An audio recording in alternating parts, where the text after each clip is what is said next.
What's up, y'all? Welcome back for another episode. Hope you all are well. We have 3 weeks, I think, exactly before we are married. So that would make her an official Bolden. How do you feel about that? You are about to be a Bolden.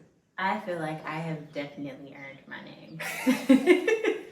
Bold has been the theme this year. So over this past year, lots of transformation, revelation, like just lots of things spiritually happening, lots of transitions, things in relationships, boundaries that I've learned how to set, learning how to say no more, learning how to, just learning a lot of things. You learn how to be a Bolden.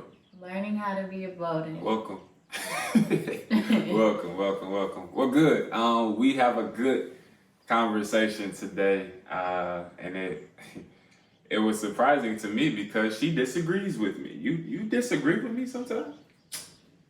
I'm a very agreeable person. As if you are agreeable. I'm very agreeable. However, most of the time we are good to go, but there are instances where we might disagree on some things, and that can look different depending on the relationship that you're in. So some relationships, when those disagreements happen, it can kind of blow up and things don't go very well, and resolutions aren't necessarily reached.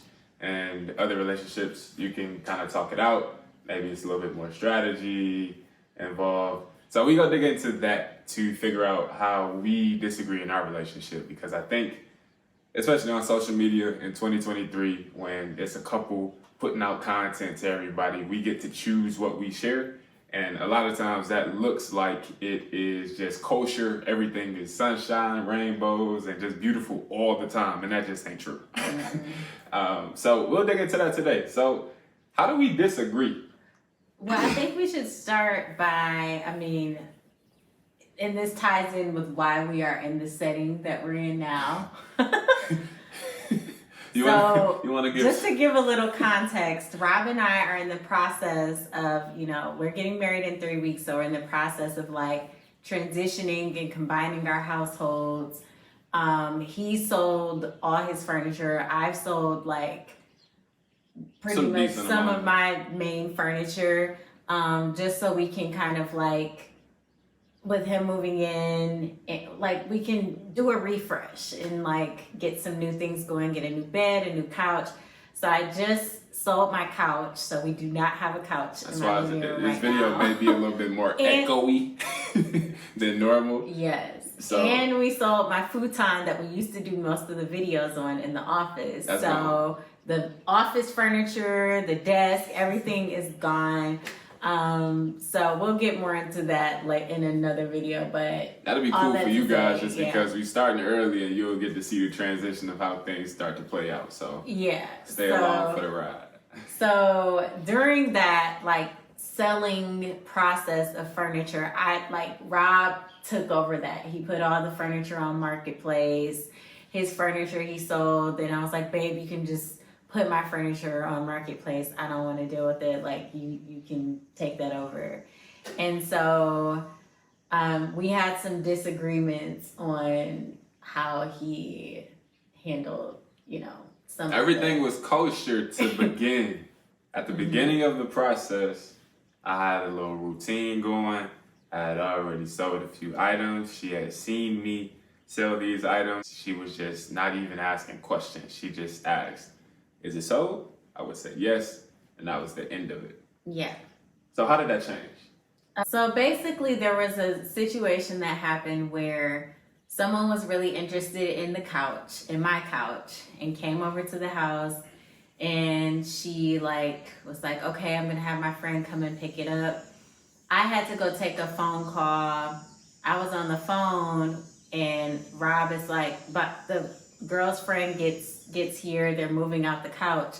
And by the time the couch is on the truck, the girl basically says she decided that she doesn't want the couch anymore. So long story short, there was a little bit of a back and forth, but she winds up paying us for our time of moving the couch.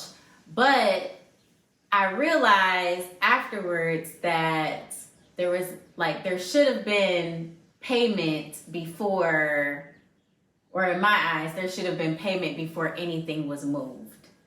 And so, because if she had paid and we had gotten to the point where the couch was on the truck, then she wouldn't have done. I felt like she was trying to get us to lower the price since the couch was on the truck. So do you want to take it from here? But that wasn't the moment that we necessarily disagreed. Okay. Because we agreed that the lesson learned was that before we actually took this couch and moved it out the door, the payment should have been made at that moment rather than when the couch was on the truck. So I learned that, she learned that, and we did agree on that. However, what we did disagree on was all of the transactions that had happened prior to that moment. The transaction happened at the point of sale. I never asked for a deposit. I never asked for, I just did it based on how, just kind of feeling the person out. I'm on their Facebook page. Of course, like, I can be wrong in the error. However, I trust God more than I trust myself, and I never had any contention or red flags pop out to me that would be necessary. And up to that point, everything had gone smooth. Person shows up, they're there on time, we make the exchange, we get the money. So for this one in particular, we agreed that the exchange should have happened before we did all the work to move it onto their truck. But we disagreed in that there should have been a deposit that happened. So you want to give a little bit more context to that? Well, I believe that they should have paid in full before you moved it in that situation. But moving on from that, I felt as though someone is like asking about the couch or asking about a piece of furniture and they're serious. I feel like for collateral, they need to put that deposit down because there were other people who were interested as well. To basically gauge who to sell the furniture to, that person needs to make a deposit if they want us to hold the furniture until a few days later. So we wind up selling the couch, but our disagreement was that for us to be confident that this person was actually going to show up on the day that they said they would show up, at the time that they said they would show up, they, for collateral, would put down a deposit and we would hold that spot for them. And when they show up, they pay the remainder. In my mind, I'm thinking it makes sense to do a deposit on our side because it secures our time and our things and all of that for us. Right. As the reciprocant or the person who's giving the deposit, that's a risk to them because they're giving us money and don't know that we'll show up. So there's nothing that is in their interest to do that. So me as the seller, having that context, I'm thinking about the full picture in that I've already done 5, 6, 7 transactions up to this point. I can feel these people out pretty well, and I haven't had to do a deposit. And it's not until this point that it's been a little bit of fear that's been implanted because of a hiccup in our operation. And now we're trying to change the system when it's not really broken. Even the situation that was broken, we came out ahead by $70. So for me, it's let's continue doing what we've been doing. And for you, it's like, no, everything needs to be changed because this happened. And it wasn't everything that needs to be changed. Well, we need to change the deposit. But I just think, yes, it secures our time. And for this, I think you're thinking from the seller standpoint, which is very empathetic of you. And, I'm usually the empathetic one. So this is definitely a role reversal. But in any transaction where someone is purchasing something and it's not in their possession yet, there's always going to be some element of risk. I don't know. I just think that's the way that transactions work in general. So that could be true, but in my perspective, it's Facebook Marketplace. So this is the only place that we have to sell the furniture. Okay. And from my perspective, I want for I would prefer for the transaction from a comfortability standpoint to be in their favor, because that's the only way that we make money. Okay. So I understand. So this is what we disagree on. Clearly there's still some, we have our own perspective on it. Both of us, neither is right or wrong. We just have our own perspectives. So let's go into how did we navigate through that disagreement. So for me, what this conversation at its core is really about is just trust. So in my eyes, what I was expecting of you in that moment where we had the hiccup, even before, you trusted me before, trust me now. Okay. And from my perspective, you had that fear come into you where that hiccup kind of invoked some fear. And instead of trusting throughout that, you tried to change the course of action and take control of a situation that I had control over. Mm-hmm. So what I was asking of you was to relinquish control, give me back the reins, and let me do as I do. Okay, and so, but what was the other part that we haven't talked about though yet?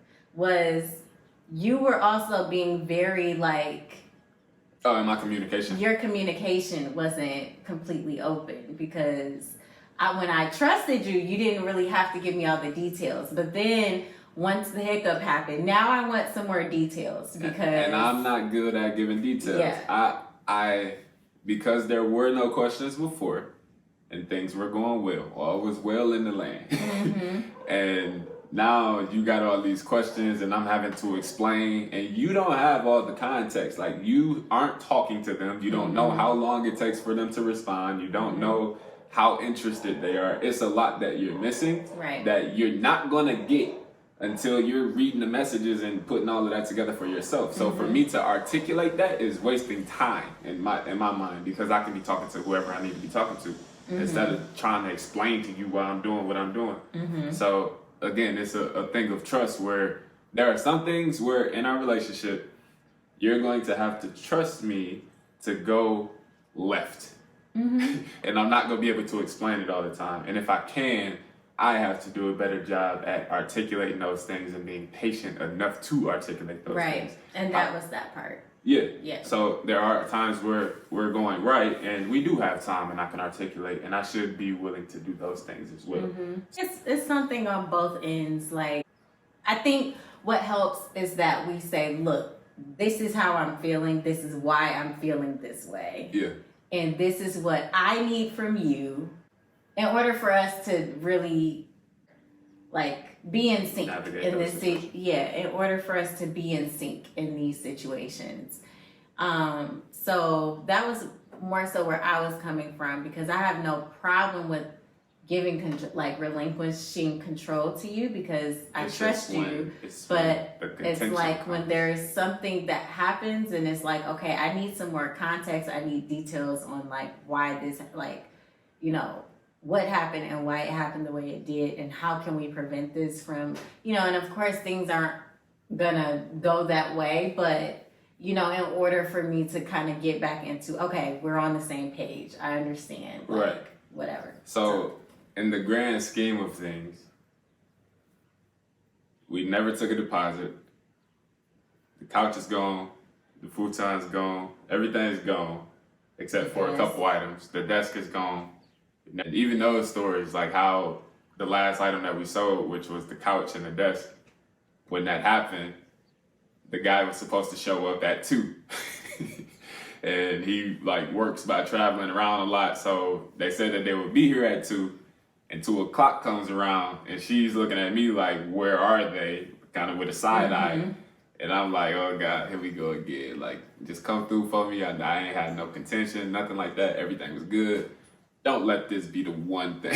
So I'm about to go. I'm literally ready to get heated. And I was going out to do some wedding stuff with my mom. And I was all right, I'm gonna head out. It's 3 o'clock. I open the door. The guy's at the door. I was literally sitting on her Chase about to text the people. I never texted them. and she's getting ready to leave. She opens the door, and the guy's like, Yeah. "Here for the couch." I'm like, God. So I appreciate you, bro. So let's wrap it up. So we've given the context with some takeaways that, you know, just how we navigate through disagreements. I think for me, my takeaway was that, like, in any relationship, and especially with our relationship, my goal isn't for her to trust me. It's for her to trust God in me. So, like, if she can just trust God and, like, know that I'm in sync with him too, then it takes me out the picture. Like, it just make it a lot easier for me. Mm-hmm. And then she'll just be like, all right, I know that you in good relationship with him. I can trust this situation because I know that. When that doesn't happen, then that's when the contention happens. So, like, everything played out perfectly. And I feel like because of my relationship with him, if there's red flags or things that should be done a certain way, like, I'm gonna do it. So that's just protecting the both of us. Like, we're covered. Like, as you know how this goes, it's God, it's Christ, it's the man and the woman in the household. So in my mind, like, let's stick to that and not allow outside noise to come in. So that was my takeaway. Mm-hmm. Yeah, my takeaway was trusting God and taking my need to be in control out of it and saying, okay, God, I really don't know. Because that's really how the relationship with God works in any circumstance. It's like, okay, I don't know, this is looking crazy and I really want to just hop in the driver's seat. But okay, God, I'm gonna take my hands off the steering wheel and I'm gonna let you navigate. This don't look like it make much sense to me, Lord, but okay. So it's really a lot of humility, because when the guy showed up, I was like, before he showed up, and I was like prepping myself internally to be very upset, and I was just in my mind, I was like, okay, Lord, help me to take my emotions out of it and just help me to shut up. Just help me to shut up, because right now I really want to go off on him right now. And the thing is, like, I'm in that same situation. Like, he told me that I could be comfortable in this decision, and I don't know that this decision is going to be the right one. Yeah. So him being at the door as you're leaving is literally God's confirmation to me that, hey, son, I'm here. Yeah, because I was like, oh, okay. But yeah, just remembering that I don't have to be in control. My way is not always going to be the right way, and just trusting God, like you said, trusting the God in you, trusting God in that he has it all under control. He has it all figured out, even if it doesn't look like it makes sense. So I think another point is to, like, really listen to you too, because I don't want to paint the picture that, like, what I say goes all the time 100%. Because it could be me that, like, there was like that one situation, well, when we were in Denver, and that guy, the homeless guy, and I was like, just stop here. Yeah, there are situations where, like, you have a nudge where I am supposed to be listening. So it's a balance of those two things, and I think just by both of us being connected to the source and keeping us out of it, we're both covered. So, So how we talked through, I think, to wrap it up, like, practically, how do we navigate? If you could just summarize in, like, one sentence, like, how would you say that we work through disagreements? We talk. I think that's the most simple way to put it, and it can be sporadic, because, again, I'm still not, when I want to do something and I know that's the thing to do, I'm typically going to do it. Yeah. And I'm not going to really be ready to pour out, like, all the reasoning for why I decided to do something. So it may be over the course of a few days that communication happens, but it's beginning to happen the way that it should. And I think by doing it and getting those reps in, we can kind of consolidate that time of having to deal with these issues. But that's kind of where we are right now. Yeah. Yeah, and I would just say like trust, just trusting and humbling myself, because there have been so many times where how I am, like in my nature, like human nature, I'm very like I can pop off, like I can pop off, and but what our relationship has helped me to grow. And just our relationship, but really my relationship with God, my relationship with Christ, is learning how to just pause and be quiet and think and listen before I react. And so thinking about those things, and just really being in prayer, like, Lord, okay, help me to see this through your lens rather than my like feelings or my perspective on something. Like, help me to see it through, because ultimately you know Rob more than I know him, more than he knows himself. So help me to see it through this situation through your eyes. And that has really helped put me in a position of humility to just listen and be quiet. And yeah. Because the thing is, like, he's given you to me to steward over. So, like, of course, you don't belong to me, but I'm supposed to put us in the best situation possible. So it would be absurd to say, like, if I'm feeling this is the way that we should go, that we start arguing and saying we should go this way. We're basically saying we don't trust God. And that just doesn't work in the house. So as long as we can always keep that image in mind, that like my job is to do that in that way, I think we'll be totally fine. But it's a process. Yeah. So that's good, man. Well, yeah, I think that pretty much covers it. No pun. No pun. No fun. Y'all have a good day, man. Deuces.